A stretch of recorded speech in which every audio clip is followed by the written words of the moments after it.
everyone. Thank you for spending a little bit of time with us today.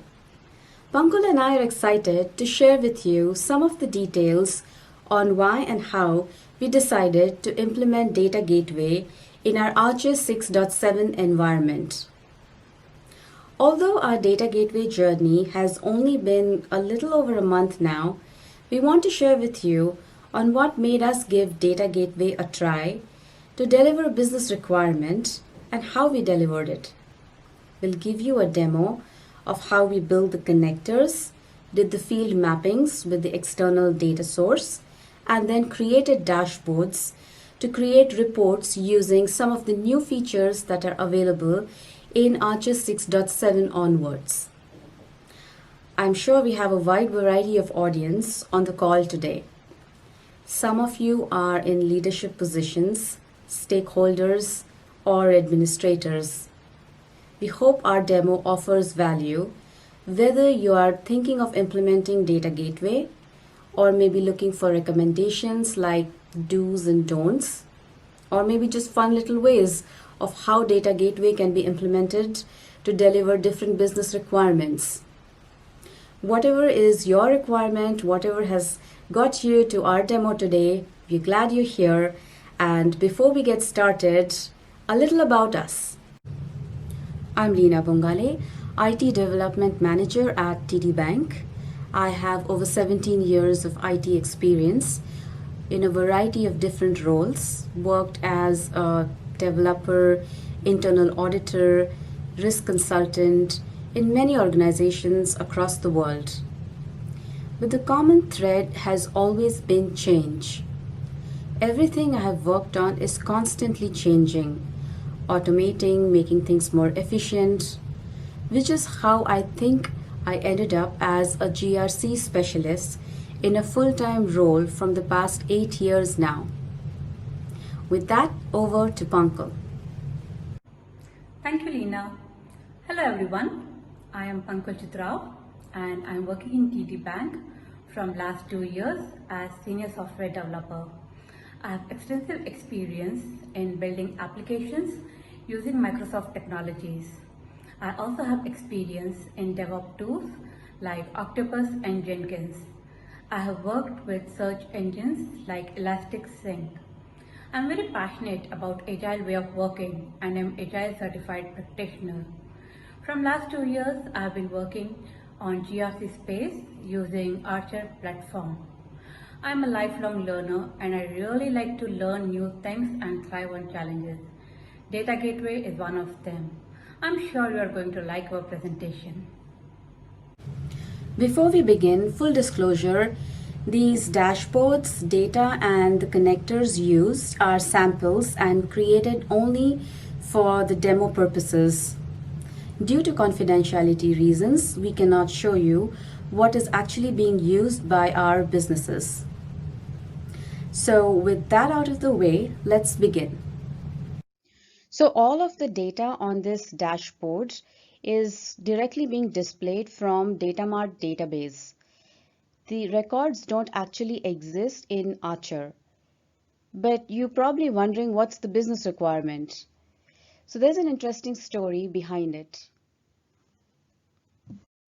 A few weeks ago, I was in a meeting with a program manager who asked if my team could create a feed that would send information from Archer into their new Datamart database.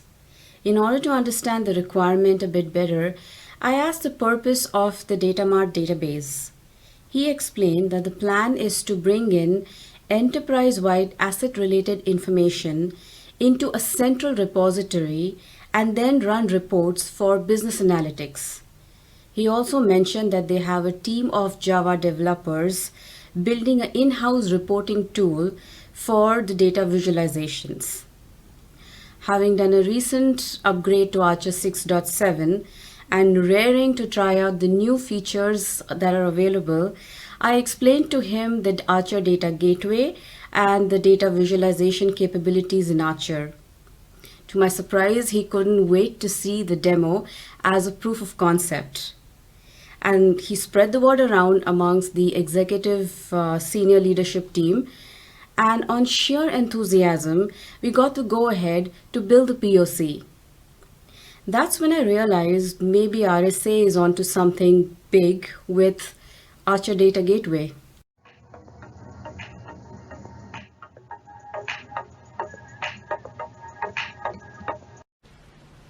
Data Gateway is all about giving you the ability to bring in information from anywhere within your organization and then using that data for reporting dashboard purposes.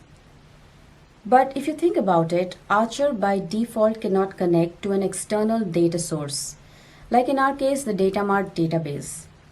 Then how does the information get into Archer? This is where Gateway comes in.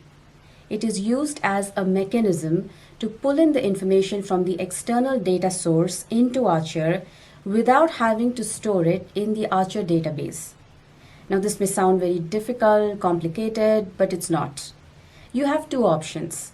If you're on Archer 6.7 like us, you have what I call it the low code option because it does require a little bit of programming experience. But if you're on Archer 6.8 or higher, then you have the no code option because it's all GUI based.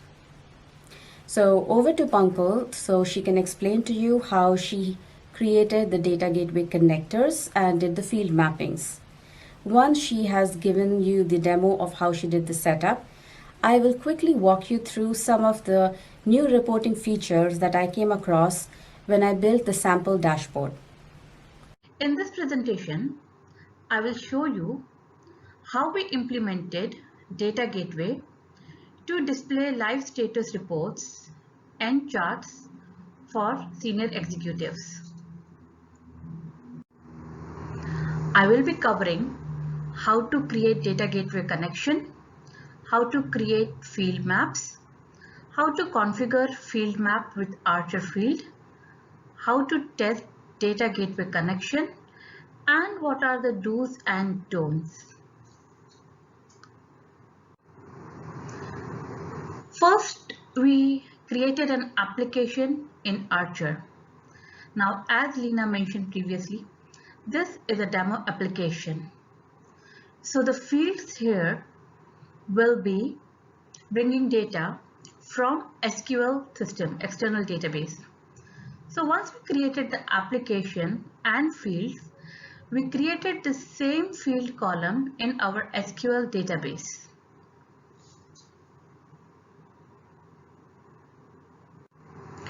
Once our application is created and we have fields in SQL database, we need to connect to Archer API. After connecting to Archer API, we get a session ID, and that session ID is used for further API configurations. Next is creating Data Gateway connection. The most important part of this is level ID. There is a difference between a level ID and a module ID. So our target ID will be a level ID and the API will be platform API Data Gateway connection. So when we create the connection, we have to give the value for location alias and we have to give connected type.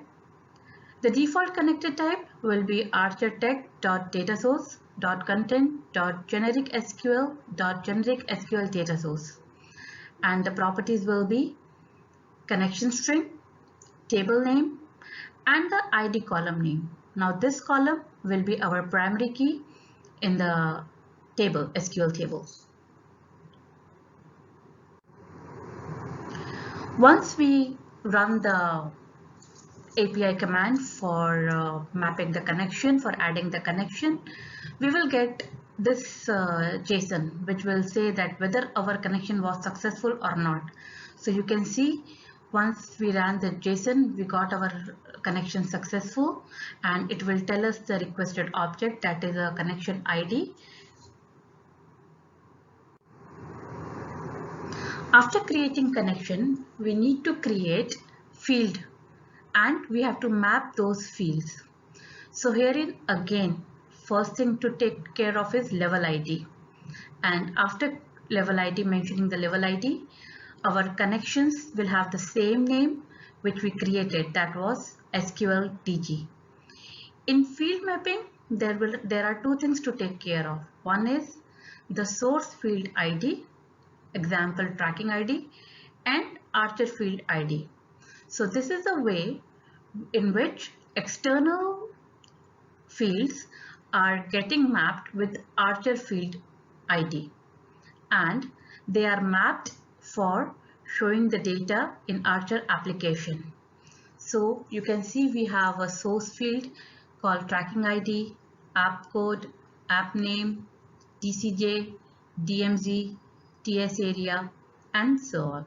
And also we have mentioned Archer field ID, that is the value of that source field ID. Like for tracking ID, our Archer field value was 21808 and so on. The API connection here will be platform API, data gateway, and field maps. So once we post this JSON, we get this response, the requested object and processed IDs. So you see it is successful, and these are the IDs which were processed. Now you will see one ID was rejected, that is 21808. So this was rejected as it was a key field. The data types which are being supported by data gateway are text field, integer, dates. These are the ones which we have used. So now comes testing the data gateway. So once you have data in your SQL, we need to test in our report, and to test we need to have a filter, search filter criteria in our report. It's an important part, and if you don't mention the search filter criteria, you will be unable to view data in Archer application.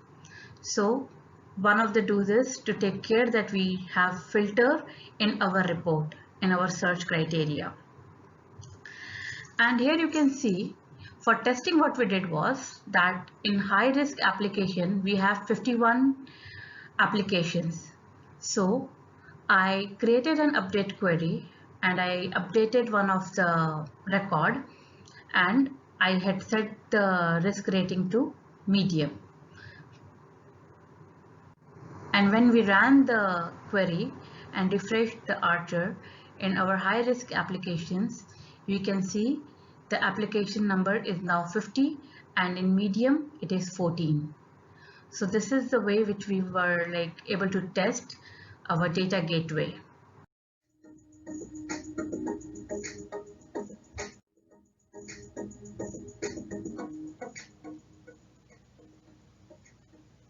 Thank you, Pankaj, for that. I mentioned earlier RSA have modernized data visualization. We are now able to achieve advanced interactivity options in Archer that are very similar to some of the BI tools out there. I think it's a good way to round up our presentation by very quickly giving you an overview of some of the chart types that I have actually used for our businesses. So you can see how these charts let you really drill down into the data that is connected via data gateway and ask questions on the fly to get back results in real time.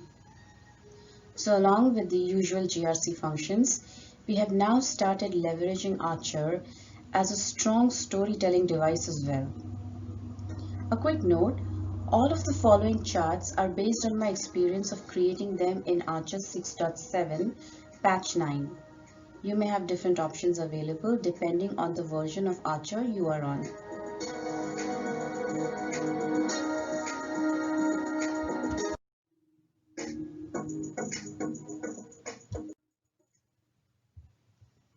The sunburst chart is one of the built-in chart types. Here I've used it to display hierarchical data in a circular format where each level of the hierarchy is represented as a ring. It is a nice way to represent relational data set in a compact form.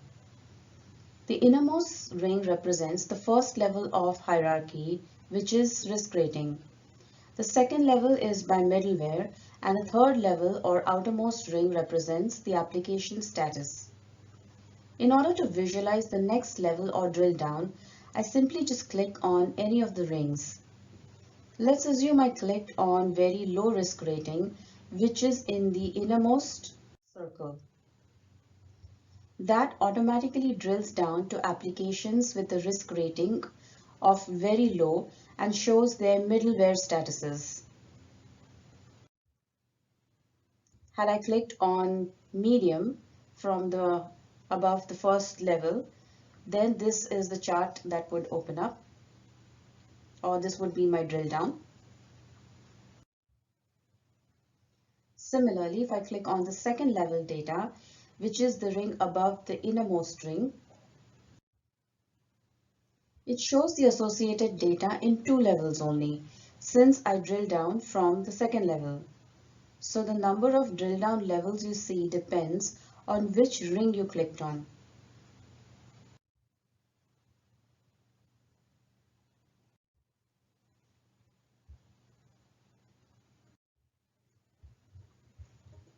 In terms of formatting options for the sunburst chart type, I didn't come across any. For example, the color coding palette is not customizable, but the color codes that Archer automatically applies gets the job done.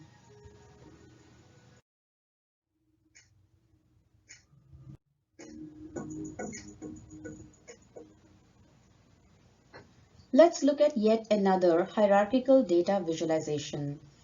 This chart type is new as well. In this chart, I have grouped applications by risk rating as the first level of hierarchy.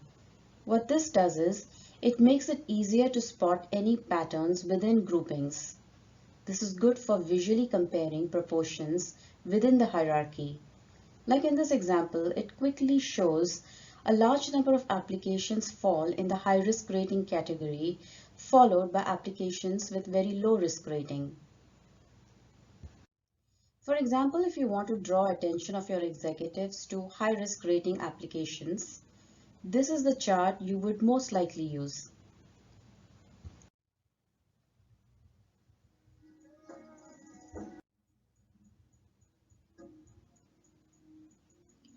It is very easy to create as most of the formatting is done by Archer.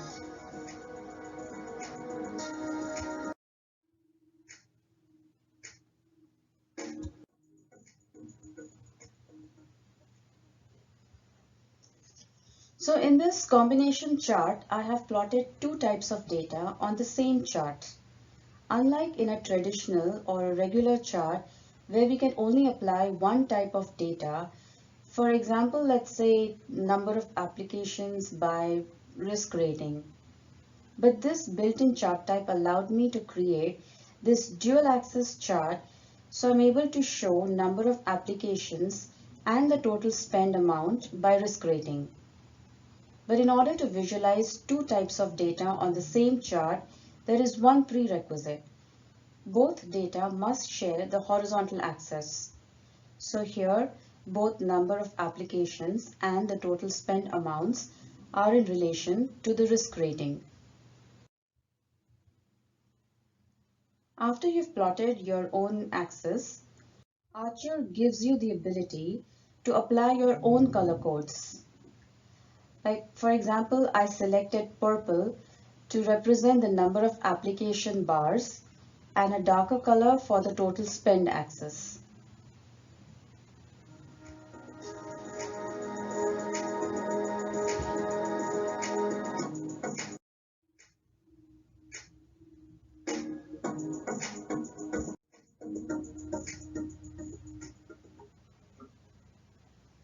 Next up, let's look at the heat map example that I created. As you probably know, heat maps are very commonly used in the risk management world, as this is a great chart type for visualizing risk assessment. But since our data gateway hypothetical data is all about assets, I tried to work with the available data for this sample chart. Since this is a heat map, the color of the cells indicates a value. Here I've taken middleware by application status. What this is showing is the number of applications with a type of middleware and the status category they fall in. Archer automatically applies a color gradient to each column, making it easier to identify the highest and the lowest value in each column. And the gradient fades somewhere in between, centered upon the average. I agree this is a simple example, but now you can use Archer to display larger tables in their entirety because color takes up much less space than numbers. Once I select heat map from the drop-down list and create the heat map chart, I select the X and the Y axis, and then I can select the color gradient to apply to all the data points.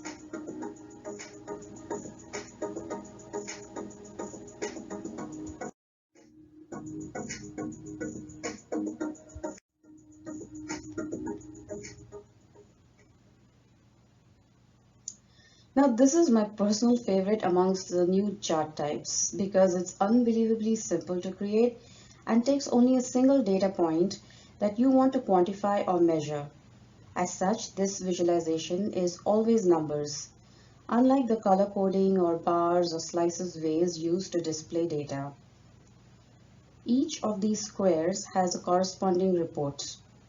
Or in other words, I created 3 separate reports to represent measurement of a data point like the number of high-risk applications, the grand total dollar amount spent on licenses of all the applications, and the total number of applications with licenses expiring in the financial year of 2021. This is an extremely powerful visualization to instantly draw attention to a single data point measure, whether it calls for an action or highlights a result. Like here, number of applications expiring in FY21 perhaps calls for an action, whereas the total spend simply shows a result.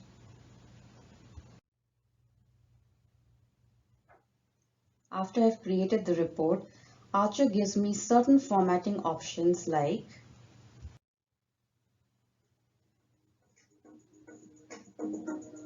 I can select the marker formatting option to assign threshold limits and assign a color code.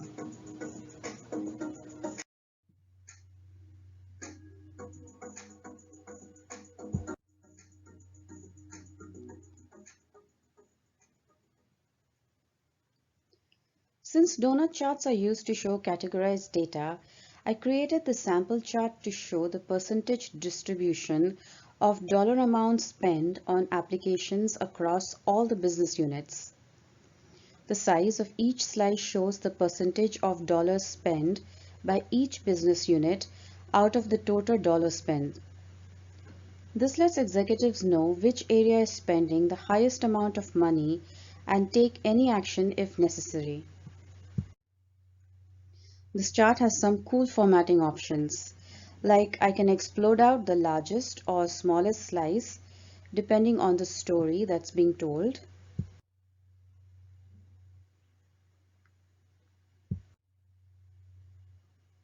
Or I can assign a color code for each of the business areas.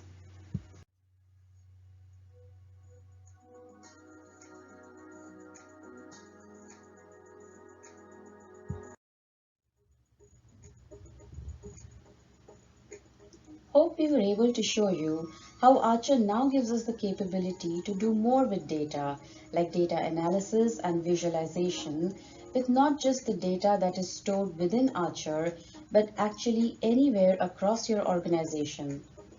Also, what I'm learning by presenting these Archer dashboards to our senior leadership teams is that these modernized data visualization features are much more effective when I create reports and design dashboards knowing my audience, which means thinking about stuff like who are they?